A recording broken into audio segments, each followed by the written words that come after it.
Hi guys, so the other night I decided to watch The Children. My wife was thrilled and went for a nap. But no, obviously I mean the movie.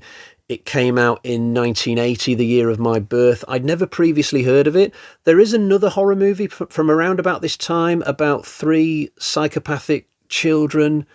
I just can't remember the title, but I do recall it was pretty good, so I might cover that one at some point. But this one, The Children? No, never heard of it. It was directed by a guy called Max Kalmanowicz. I did look up his other credits. So he only directed two movies, even though he had a pretty long career in film. So he did this in 1980, and then he did a film called Dreams Come True in 1984. And the obvious irony with that is that his directing dreams seemingly did not come true after that film. I can just imagine him at the premiere for Dreams Come True. He's in this massive auditorium. He gets a massive round of applause at the end of the film. And then he turns to his wife and says, "See, babe, dreams do come true. A couple of years from now, I'll be doing Platoon, and I'll probably get James Cameron's Aliens, and you stick with me, kid. It's all uphill from here." And then, of course, he never gets another movie after that. Shouldn't laugh. So, the plot for The Children, it's fairly simple.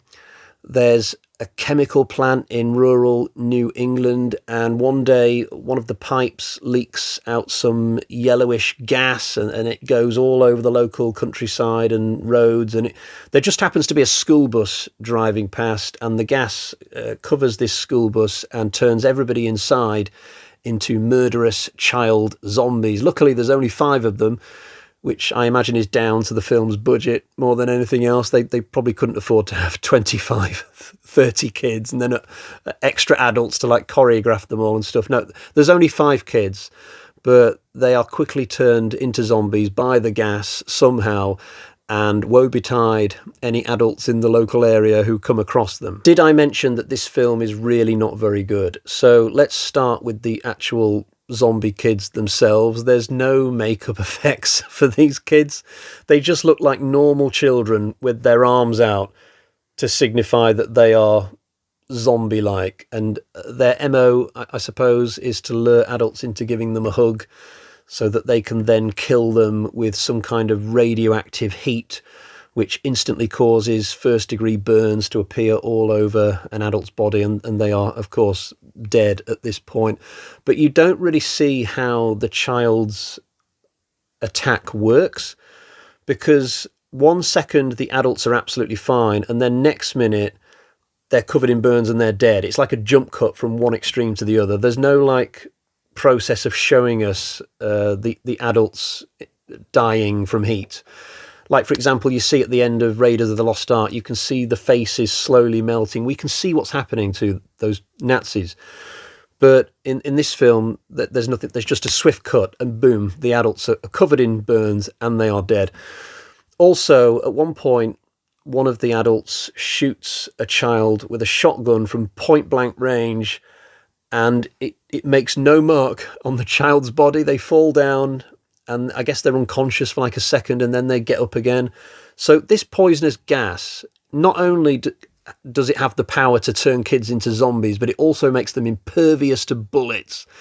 Nobody bothered with the science in this film. They couldn't be bothered trying to even make it semi-realistic, even to a zombie nerd. They've just thought, look, we want zombie kids on the screen. We don't care how it happens. Let's just set it up and start rolling. The characters in this are really poor all across the board. The main two are the sheriff, I think his name might be Billy, and John, who is a local citizen. The two of them buddy up to try and deal with this rapidly developing situation that's happening. But the sheriff comes across as really weak. It seems to me like John is the more dominant of the two of them in terms of deciding what they're going to do at any given moment. But that should be the sheriff, surely. John himself is no better as a character. So a couple of times in this film, I just couldn't believe what I was watching. So at one point, they go back to his house to check on John's wife. But once they get there, even though there's been like loads of deaths at this point, John doesn't want to tell his wife what's going on, which is just weird. But not only that, he literally barks at her for even asking what's the matter. He's like, never mind, woman, just go and put the kettle on. He literally says something just like that involving making coffee or whatever. So I'm just thinking, you arsehole. And then later in the film, this is a little bit of a spoiler for the end game portion of the film, but I don't think you'll care in all honesty. So even though John has just spent an entire movie dealing with these zombie kids and getting involved in all sorts of action scenes, then we get to a point near the end where he sees his young daughter, who is also a zombie kid, and instead of just blowing her away, because, you know, he's armed with all the knowledge picked up from the rest of the film, he's like, oh my God, is it really you? Oh, come here, come here. I'm like, are you kidding me? This is just utterly stupid that he would do this. So yeah, really bad characterization, and the side characters are bad as well. There's a woman called Susie, who I guess is like the babe of the movie, but even though she's in quite a few scenes, the sum total of her character is begging her boyfriend for a kiss. A few times she's like, aren't you going to kiss me? Give me just one kiss. That's all she's about, I think. And then there's a couple of bozo rednecks who get hired to do a blockade so that the kids can't escape onto the motorway or get into the neighbouring town or whatever. But these two rednecks, all their characters do is talk about Susie, like, oh God, she's a real piece of ass, and, you know, stuff like that. And like, yeah, the whole film, just bad characters, bad, bad, bad. Like I said, there are 5 zombie children, none of them make an impact on the film. You'd think among the group there would be one who it would turn out they'd be really good at doing this kind of thing. But no, not at all. Sitting here now talking about the movie, I can't remember what any of those 5 children look like. There's no fun kills in the film. There's no good little bits of action, really. In fact, most of the kills happen just off camera so that they can do that sneaky little jump cut thing that I was talking about earlier.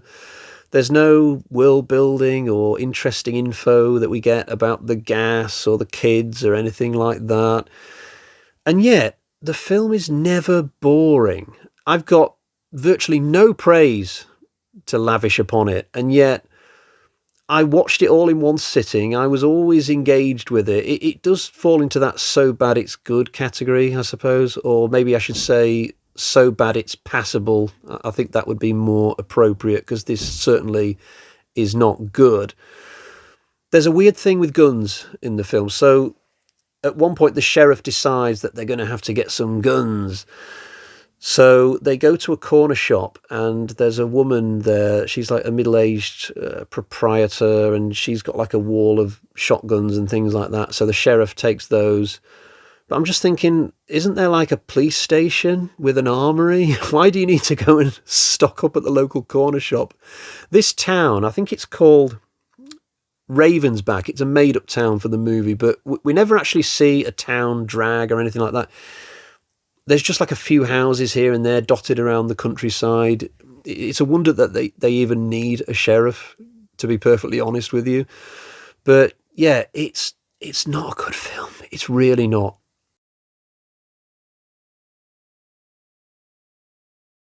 I don't see any value in slagging the film off any further from here on in. I think you know where I stand with this one already, but I will give you a few more little points of interest as we head towards the end. So Jill Rogers, one of the main actors in this, went on to be in a TV show called All My Children. So clearly an actor obsessed with child-related TV and film gigs. Also, I noticed after the film was over that Harry Manfredini did the soundtrack for this. Now, whilst I was watching the film, I couldn't believe how much the score sounded like a Friday the 13th movie. It feels like all the little instrumental pieces in this film have just been lifted from the first 4 or 5 Friday the 13th films. It's really weird.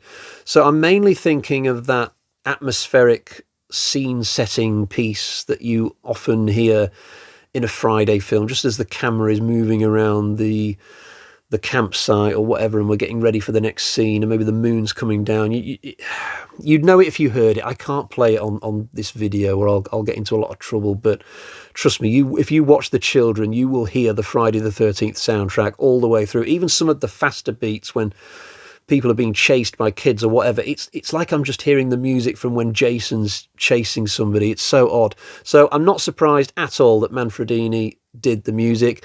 The original Friday came out in 1980, which is the same year as this. So it's literally as if this guy, maybe he did Friday first, I don't know, but it could be that he took The Children as another gig and then thought, well, I can't be bothered coming up with a fresh score. Maybe they won't notice if I just put all my Friday tunes into this other movie. I've no idea. And one more thing before we go to the Bag of Terror. So I was reading the wiki page for this, and I noticed that it's described as a cult horror film. Surely not. I mean, please tell me this is not a film that has like a Facebook group and people still talk about it to this day. And no, not for this film. I mean, there's like thousands of 70s, 80s, 90s films that deserve to be called like a cult horror film, but not The Children. Please, say it ain't so. Right, it's time to get to the Bag of Terror so I can show you what score I'm going to give The Children. Here's the bag. So really, I should only be giving maybe half a carving knife out of 5. But they're just kids, you know what I mean? So that gets them another half a carving knife, a Michael Myers carving knife, I should say. And also, because this film is strangely watchable, like a bad car crash that you just can't take your eyes off, I'm going to give it yet another half a carving knife. So 1.5 out of 5. And this is extremely generous. I will tell you that this wasn't the film that I'd intended to review for this episode. So originally I decided to do a 70s giallo film called Strip Nude for Your Killer, but I only got about 17 minutes through that film. It was 1 minute of a kill happening and 16 minutes of non-stop nudity and sleaze, and I just thought, what the hell is this? So I turned that off. Sorry, giallo fans, but I just couldn't deal with any more of that film. So literally 2 minutes after I turned that film off, I had a quick scroll through Prime, I think it was, and found The Children. And given the state of this film, it's like I've been punished for giving up on that other film. So I don't know. Right, we'll leave it there for today. Thank you all for joining me. I'll catch you all again next time. Bye-bye.